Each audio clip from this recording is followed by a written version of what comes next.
Prove that, okay, हमको prove करना है, क्या प्रूव करना है, the ratio of what, ratio of the areas of two similar triangles. So here we are talking about two similar triangles. So let us assume the triangle ABC and triangle DEF to be similar.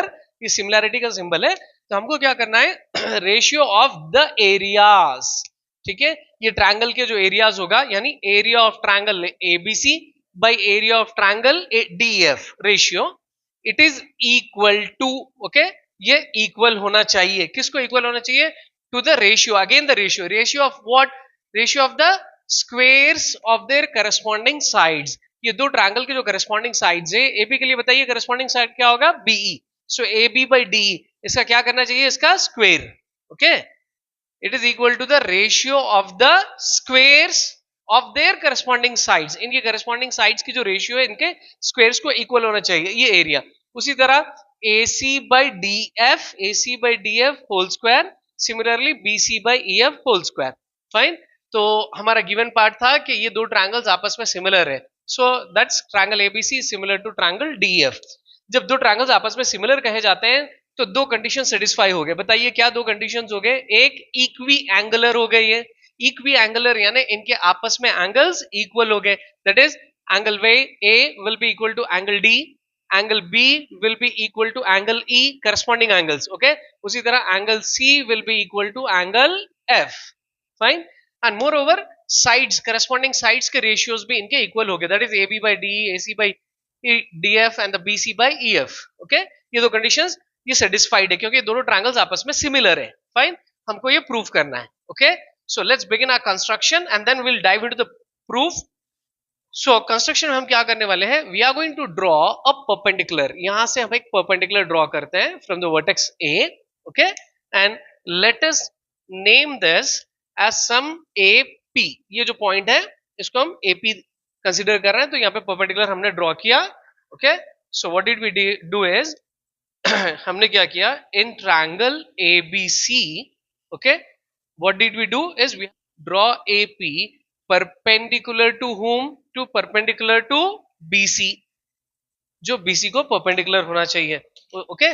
उसी तरह coming to this triangle, यहां पे भी हमने perpendicular मानो draw किया DQ, it is perpendicular to EF, okay, and DQ perpendicular to EF, okay।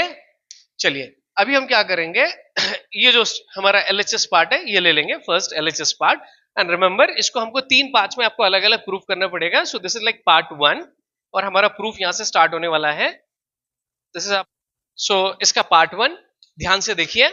So will write this part, that is area of triangle ABC by area of triangle DEF, ये हमारा LHS part है, right. आपको area of triangle सबको पता है ना, area of triangle का formula क्या होता है, half into base into height, so we are talking about the triangle ABC, तो इसमें बेस क्या हो गया, half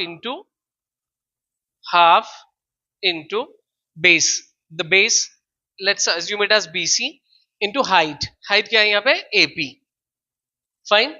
similarly area of the triangle DEF, तो इसका हम एरिया लेंगे, तो again is going to be half into base, the base of this particular triangle is EF into the height, so इसमें हाइट क्या हो जाएगी DQ, फाइन। सो बताइए यहाँ पे क्या पॉसिबिलिटी है, यहाँ straight away we can cancel half and half, okay. So whatever is left, let me write it over here, मैं यहाँ पे लिखता हूँ quickly. So will do one thing, will number it as some equation 1 and will keep it aside, ठीक है, will come back to this after a while. अभी हम क्या करेंगे, will come back to this triangles और इसमें हम सिर्फ ये पार्ट कंसीडर करेंगे, चलो ये वाला triangle, okay. The moment we have drawn a perpendicular, this entire triangle was divided into two triangles, देखो यहाँ और यहाँ पे, तो अभी हम सिर्फ ये वाला पार्ट कंसीडर करने वाले हैं इसमें। सिमिलरली यहाँ पे भी ये परपेंडिकुलर से ये पार्ट हम कंसीडर करते हैं, so this is again A triangle. अब हम दो ट्रायंगल्स कंसीडर करेंगे, this one and this one, तो हम लिखते हैं in triangle APB, in triangle APB, and यहां पे कौन सा ट्रायंगल हम कंसीडर कर रहे हैं, ट्रायंगल DQE, दिस वन। ये दोनों ट्रायंगल्स में अभी हम क्या बताने वाले हैं कि these two triangles are similar, हम ये दो ट्रायंगल्स को सिमिलर बताएंगे, ओके। कैसे बताएंगे, if you notice here in these two triangles, ये जो परपेंडिकुलर है, always the perpendicular makes an angle of 90, ये 90 डिग्री का एंगल बनाता है, यहाँ पे बनाता है ना. तो we will write that angle P in these two triangles, angle P is equal to 90 degrees, okay, in this particular triangle, and in this triangle the angle Q is 90 degrees. Fine. Right. ये कहां से आया, हमको reason specify करना पड़ेगा. Quickly आप लिख लीजिए यहाँ पे, इसको आप लिखो. Then if you go back to the given, अगर हम गिवन को वापस जाते हैं, सो ये गिवन में देखिए, ये दो ट्रायंगल्स में ये जो एंगल्स हैं, angle B and angle E are equal. Look at this, equal है ना गिवन में. सो हम यहाँ लिखते हैं angle B is equal to angle E. Okay, angle E को इक्वल है. How do we know that? You have to specify the reasons. ये लॉजिकल रीजनिंग बहुत इंपॉर्टेंट है कि क्यों कैसे होता है. सो अब बताइए कि इन दो ट्रायंगल्स में angle P and angle Q are 90 each and angle B and angle E are equal. ठीक है, ये दो एंगल और ये दो एंगल इक्वल है. तो अब क्या कर सकते हैं हम? We can say that by angle criterion of similarity. ठीक है, डबल ए सिमिलैरिटी से हम क्या कह सकते हैं कि these two triangles are similar. ये सिमिलर हो गए. Do agree? Angle that is angle APB, okay, is similar to angle DQE. Right, ये दो ट्रायंगल सिमिलर है. When the two triangles are similar, तो इनके करस्पॉन्डिंग साइड्स के रेशियोज इक्वल हो गए ना. तो अब हम ये कंसिडर कर लो, ये ट्रायंगल में ये साइड AB, इसका corresponding side DE, AB by DE. You will understand soon कि यहाँ पे अब ये क्या होने वाला है. देखिए, it is equal to AP by DQ, AP by DQ. Fine. अभी वापस आ जाइए जहां हमने इक्वेशन 1 बना के छोड़ दिया था, या LHS नहीं RHS पार्ट. यहाँ पे देखिए AP by DQ, right? AP by DQ. So AP by DQ is equal to what here? AB by DE. Okay? तो इसको हम इक्वेशन 2 नाम देते हैं, नंबर देते हैं, और इसको हम वापस यहाँ पे सब्स्टिट्यूट करते हैं in equation 1. So we write here from equation 1 and 2. Equation 1 and 2 से possibility क्या है? We'll take this entire part to what it was, BC by EF into AP by DQ था. ठीक है, सो ये देखिए AP by DQ को यहाँ पे जो है इसको मैं रिप्लेस करता हूं with AB by DE. Okay, for a time being. एक काम करिए, let's go back to the given and look at this ratio AB by DE. यहाँ देखिए, ये गिवन में AB by DE is equal to what? AC by DF and also equal to BC by EF. So can I replace this again AB by DE as BC by EF? Okay, तो इसकी place में हम क्या करते हैं, BC by EF as it is. ये जो AB by DE है, AB by DE is equal to BC by EF. Okay, so the LHS part यहाँ क्या हो जाएगा, BC into BC, BC square, EF into EF, EF square. So we can together write it as BC by EF whole square. Hope you understood it. So area of triangle ABC, we can call DEF equal to BC by EF whole square. देखो ये आ गया, this equal to BC by EF whole square. I mean this entire areas की जो ratio है is equal to the square of the, I mean ratios का जो corresponding ratios है उनकी स्क्वायर को इक्वल हो गया. तो this is just one part. इसको पार्ट्स में आपको करना है. दैट्स व्हाट लाइक कंस्ट्रक्शन में मैंने 1 लिखा था, अभी हमको ये 2 और बताना है. So what I am going to do it, I will show you one ratio, एक और आप ट्राई कर लेना के लिए. अभी हम क्या करेंगे, will come back to this triangle same. ये ट्रायंगल को हम वापस आएंगे, लेकिन इसको हम थोड़ा सा फ्लिप करेंगे 90 डिग्री पे. इसको फ्लिप करेंगे, इसको हम फ्लिप करेंगे तो ये कुछ हमको ऐसे लगेगा. ये बी को हम ऊपर लाएंगे. Okay, let's bring the B is here on the top. B goes up, C यहाँ आ जाएगा, A यहाँ आ जाएगा. That is C here, A here. ठीक है, you'll come to know. I'll tell you why we are doing that. उसी तरह इसको घुमा दो, प्लीज हेल्प मी. इसको घुमाने में मेरी थोड़ी मदद कर दीजिए. ओके, मेरी मदद आप कैसे कर सकते हो? Tell me the vertex. तो E is the top vertex. Okay, then E ऊपर चले गया, यहाँ पे F यहाँ मूव हो जाएगा, ये हो जाएगा हमारा D. These are again the same triangles. Nothing we did, just we have rotated them. ऐसे भी आप रखकर कर सकते हो. मैं आपको इसको सिंपल बनाने के लिए मैंने रोटेट किया, and you also can do it. अभी चलो हम फिर एक परपेंडिकुलर्स उतारते हैं दोनों में. Again we are drawing perpendiculars, but this time we have taken the perpendicular from the vertex B instead of vertex A, और परपेंडिकुलर हमने E से ड्रॉ किया instead of okay A D sorry. अब यहां से भी कर सकते थे इसको. ठीक है, यहां से भी ये पॉसिबल था. आप यहां से ओके परपेंडिकुलर ड्रॉ कर सकते थे. ये आपका बेस, ये आपका हाइट होता था. But to avoid confusion I have inverted it for you.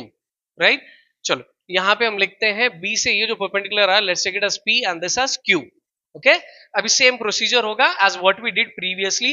Okay तो अभी हम फिर वापस एरियाज में जाते हैं, इन दोनों के एरियाज में ये दो को कंसिडर करो ना, forget about this area of triangle ABC, इसी का एबीसी, इसका हम जब एरिया लेंगे so it is going to be half into base into height. So can you tell me what is the base here? CA, ये base है, इसको हम AC भी लिख सकते हैं, into height, height is BP, right, divided by this triangle, again half into base, base is FD, so उसको हम DF लिखेंगे, अल्फाबेटिकली D पहले आएगा, और यहाँ पे हाइट हो गई हमारी EQ, फाइन।